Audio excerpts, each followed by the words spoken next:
রবীন্দ্রনাথের ঘরে বাড়ি উপন্যাসের সারসংক্ষেপ।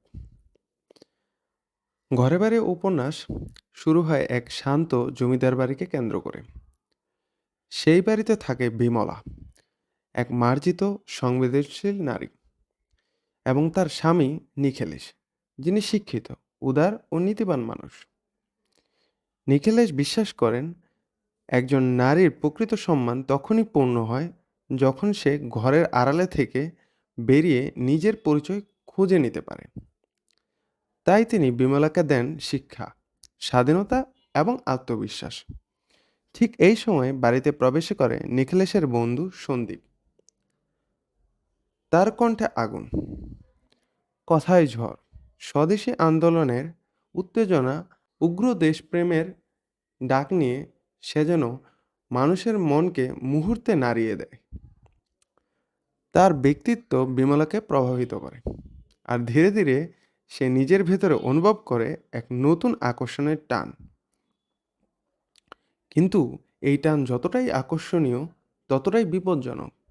সন্দীপের দেশপ্রেম শুধু কথার আগুন, এর ভিতরে লুকিয়ে আছে স্বার্থ, অহংকার আর জনতাকে উত্তেজিত করার প্রবণতা। আন্দোলনের নামে সে ছড়িয়ে দেয় বিভাজন, ভয় আর সহিংসতার ছায়া।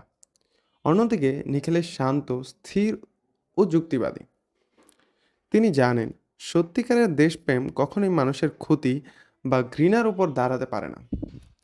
এই বিশ্বাস তার দায়িত্ববোধকে আরও শক্ত করে, কিন্তু তাকে আরও একা করে দেয়।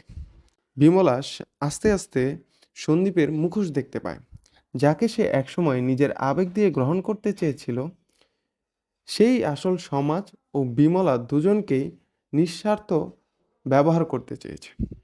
সত্য স্পষ্ট হওয়ার সঙ্গে সঙ্গে তার মনে ফিরে আসে নিখিলেশের ন্যায় শান্তি ও সত্যিকারের ভালোবাসা।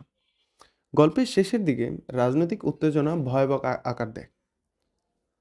মানুষের পাশে দাঁড়াতে গিয়ে নিখিলেশ ঝুঁকির মুখোমুখি হয়, আর বিমলা বুঝতে পারে ঘর আর বাইরের দ্বন্দ্বে সত্যিকারের আলো সবসময় নীরব, স্থির ও মানবিকতার পথেই থাকে। উপন্যাসটি শেষ হয় গভীর বেদনা দিয়ে, তবে পাঠকের মন জাগিয়ে তোলা একটা উপলব্ধি, নীতি, মানবিকতা এবং আত্মবোধই জীবনের সবচেয়ে বড় শক্তি।